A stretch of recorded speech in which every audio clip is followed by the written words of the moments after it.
Nanguha ako ng waroy. Anong tawag sa inyo neto, guys? Mushroom to, 'di ba? So, ito yung kinuha ko. Nakakain to eh.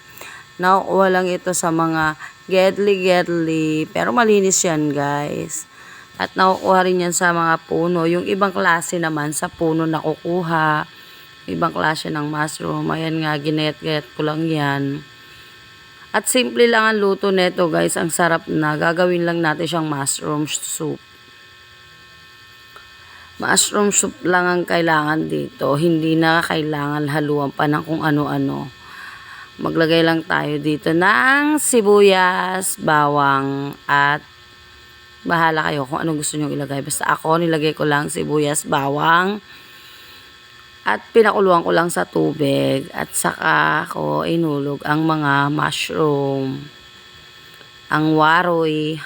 Nilagyan ko lang yan ng konting asin.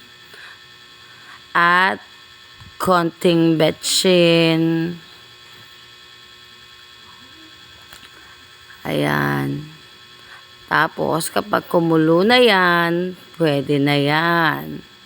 Ang sarap niyan. Dinagdagan ko pa ng isang magic para mas lalong sumarap.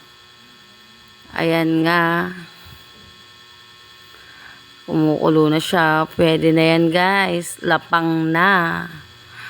Shoota. Ang sarap nito, guys. Promise. O, nakita nyo naman.